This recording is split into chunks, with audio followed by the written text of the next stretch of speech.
You ever watch a journalist try to bait a celebrity, only to get vaporized by politeness? Because Sydney Sweeney just gave a masterclass on how to destroy woke media without even raising her voice. One viral interview, one pair of jeans, and one reporter who learned live on camera that not everyone is signing up for the Church of Outrage.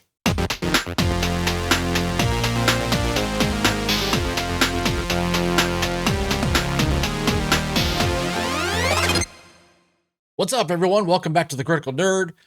Before I dive into today's video, make sure you smash that like button, hit subscribe, and ring that notification bell because Hollywood keeps handing us gold and you don't want to miss it. Now, today's topic, Sydney freaking Sweeney. This woman just dropped an absolute masterclass on how to handle woke media baiting. And the best part, the video is out there for everyone to see. It's pure cinematic perfection. It's like watching a Twitter activist get hit by the truck of reality in slow motion. So, back in July, Sydney Sweeney did a commercial for American Eagle jeans. Simple enough, you would think. Beautiful actress, denim pants, adorable pun.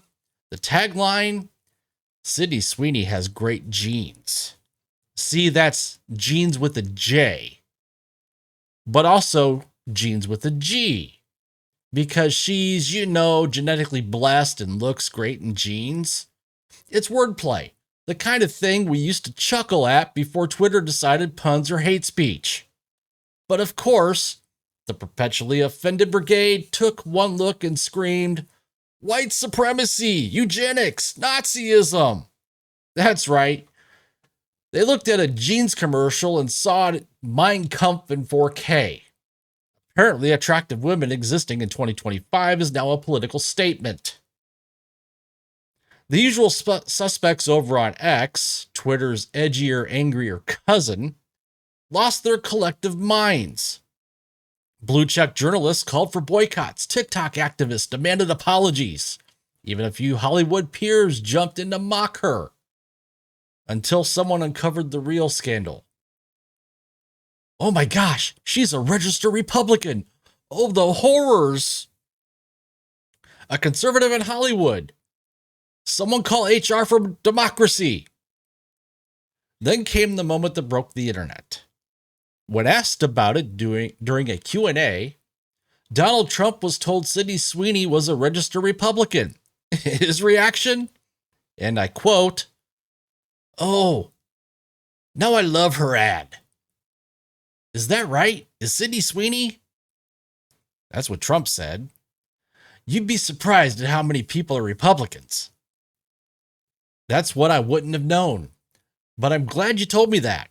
If Sydney Sweeney is a registered Republican, I think her ad is fantastic. The man basically endorsed jeans as a political statement, and in doing so, accidentally created the greatest campaign ad of 2025. Even Vice President J.D. Vance jumped in and he joked on a podcast. My political advice to Democrats is keep calling everyone who thinks Sydney Sweeney is attractive a Nazi. Now think about this. When the vice president is roasting you for your stupidity, it's probably time for a little self-reflection. And here's the kicker. While the outrage mob screamed, "White supremacy," American Eagle's stock jumped 38%. That's right. The boycott boosted sales. And when the media claimed the campaign failed, Sydney later revealed in her GQ interview that none of it was true. The company couldn't say anything because it was in a quiet period. So the media lied, the mob failed, and the jeans still sold. And that brings us to the GQ ambush. The moment Sydney Sweeney made history. She sits down with GQ features director Catherine Steffel, who spends the first 10 minutes buttering her up, laughing, smiling, pretending this is just a puff piece about her new film, Christie. But then the tone changes. And this is the question. So, were you surprised by the reaction to the jeans ad? Oh, Sydney, cool as ever. I did a jeans ad. I love jeans. All I wear are jeans. I'm literally in jeans and a t-shirt every day of my life. All right, perfect answer, non-political, unbothered. But the reporter wants blood. She pressed further. The president tweeted about it. Must have been surreal. You must feel thankful powerful people had your back, right? Now, this is a phishing attempt, trying to get a Trump good or Trump bad quote for her headline. Sydney, though, yeah, she didn't take the bait.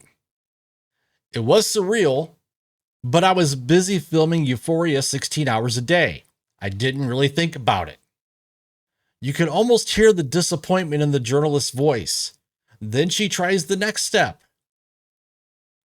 Don't you worry that staying silent on politics could hurt your career? Sydney's blunt answer? Nah, just nah, no. No elaboration, no spin, just the verbal equivalent of closing the laptop. And then comes the moment that's gone viral. After dancing around it for what feels like hours, the interviewer goes in for the jugular.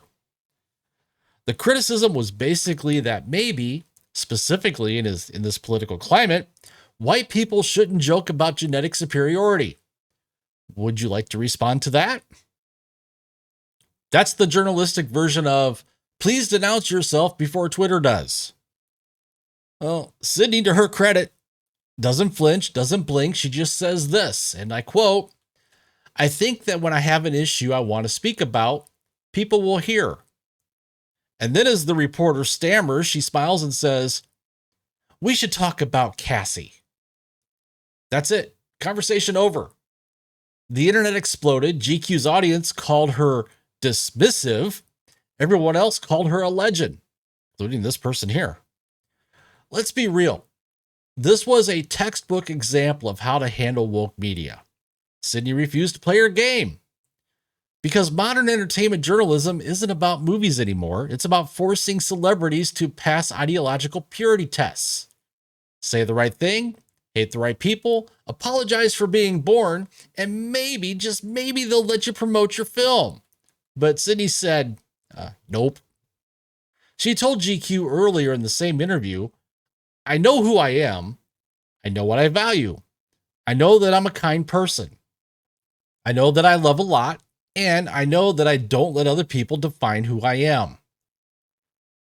That's what you call strength. That's what you call integrity. And that's why the internet, left, right, and center, rallied behind her.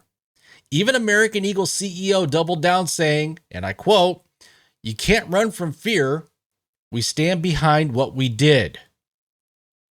Let me translate this for you, especially for you in the back. Cry harder, Twitter. At the end of the day, this wasn't about jeans. It was about control. And Sydney Sweeney showed everyone in Hollywood that you can say nothing, apologize for nothing, and still come out on top. She didn't get angry. She didn't rant. She didn't even break a sweat. She just refused to play the game. So yeah, hats off to Sydney. She didn't just have great genes. She had spine, class, and perfect comedic timing. So, all right, got to throw it out to you guys out in the audience, out on YouTube and Rumble. What did you think of this viral interview? Should more celebrities take the Sydney Sweeney approach? Drop your thoughts below, smash that like button, and subscribe for more sanity in a world of nonsense. With that, I'm the Critical Nerd, and I will see you guys later.